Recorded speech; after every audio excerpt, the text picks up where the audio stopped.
Terkait memburuknya kualitas udara di ibu kota, Dinas Pendidikan Provinsi DKI Jakarta mengeluarkan surat edaran untuk mengantisipasi peningkatan pencemaran udara. Surat edaran ini mencakup 7 langkah antisipasi untuk mengatasi peningkatan polusi udara di kalangan warga satuan pendidikan. Salah satunya langkahnya adalah dengan mengimbau agar aktivitas di luar ruangan dikurangi dan menggunakan masker serta menjaga imunitas tubuh. Namun kebijakan terkait pembelajaran jarak jauh atau PJJ tidak dijelaskan dalam surat edaran tersebut. Para siswa pun tetap melanjutkan pembelajaran tatap muka dengan mengikuti ketentuan yang ada dalam surat edaran tersebut.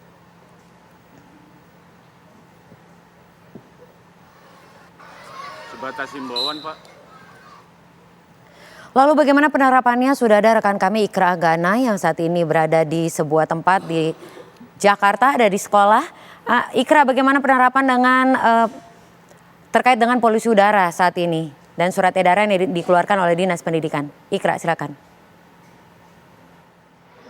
Ya, selamat pagi Sinta dan juga pemirsa. Betul, saat ini saya tengah berada di SD Negeri Rawamangun 12 Jakarta Timur.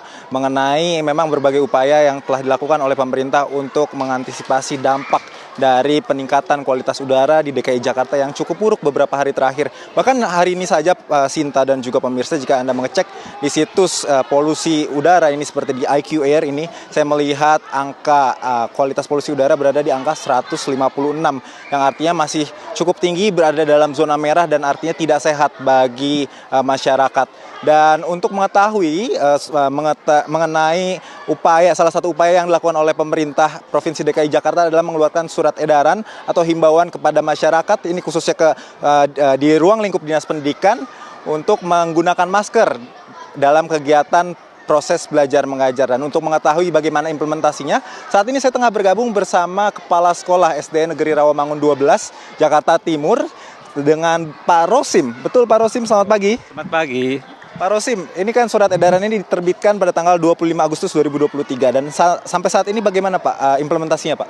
Ya, implementasinya pertama kita menjaga kesehatan bagi anak mulai dari rumah dulu.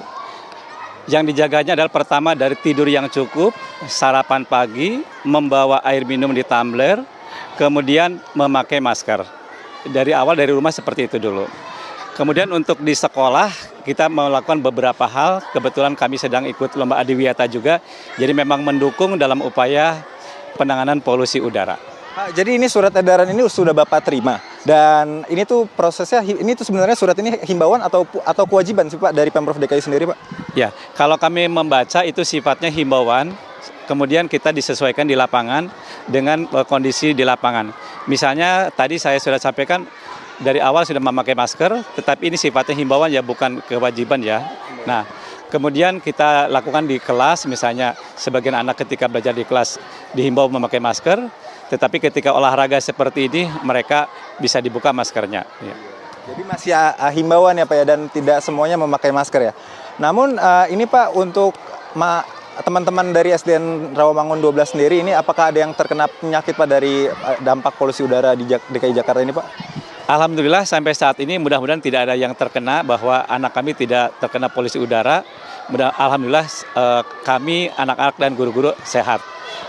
Ada nggak sih Pak upaya yang dilakukan dari pihak sekolah mengenai edukasi tentang polusi udara itu seperti apa, dampaknya penyakitnya seperti apa kepada masyarakat, kepada siswa-siswa terlebih khususnya? Ya, ada nggak sih Pak edukasi seperti itu diberikan dari pihak sekolah Pak? Iya, edukasi yang kami berikan berupa penyampaian. Kebetulan tiap pagi kami ada tadarus. Ketika tadarus kami mengingatkan tentang pentingnya menjaga kesehatan. Yang kedua, kami juga sampaikan ketika kegiatan upacara-upacara di setiap hari Senin, kami himbau bahwa menjaga kesehatan itu sangat penting, apalagi kondisi Jakarta saat ini udaranya sedang tidak baik. Kemudian di lain pihak lingkungan kita, kebetulan kita lagi lomba adiwiyata, banyak hal yang kita lakukan untuk menjaga lingkungan, menangani pencemaran udara di Jakarta yang kurang baik ini. Nah, boleh dikasih tahu sedikit mungkin ke pemirsa TV One ini langkah-langkahnya seperti apa Pak? Ya, baik. Langkah-langkah yang kami lakukan, pembelajaran penerapan pola hidup sehat, diawali misalnya dengan pembuangan sampah yang sesuai dengan kelompoknya, ada sampah organik, non-organik, dan sampah berbahaya. Kemudian yang kedua, kami melakukan penanaman berbagai pohon, kemudian anak di kelas-kelas di paralel menanam berbagai pohon, kemudian perawatannya. Perawatan kami menggunakan bahan-bahan organik, bisa dengan ekoenzim, bisa dengan fotosintesis bakteri seperti yang ada di samping, itu ada hasil karya-karya kami.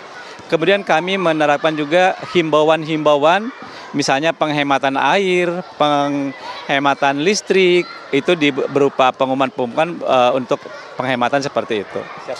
Pak, terima kasih banyak atas waktunya. Mudah-mudahan ini langkah yang dilakukan dari teman-teman SDN Negeri Rawamangun 12 ini juga ditiru oleh rekan-rekan dari SDN lainnya di Jakarta untuk meningkatkan kualitas udara DKI Jakarta yang lebih baik lagi tentunya. Amin, amin. Terima Ya. kasih banyak.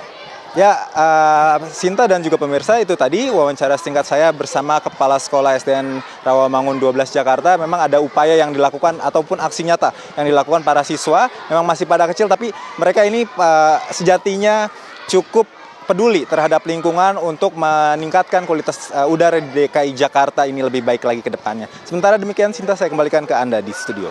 Baik, Ikra Anggana melaporkan langsung dari Rawamangun, Jakarta Timur.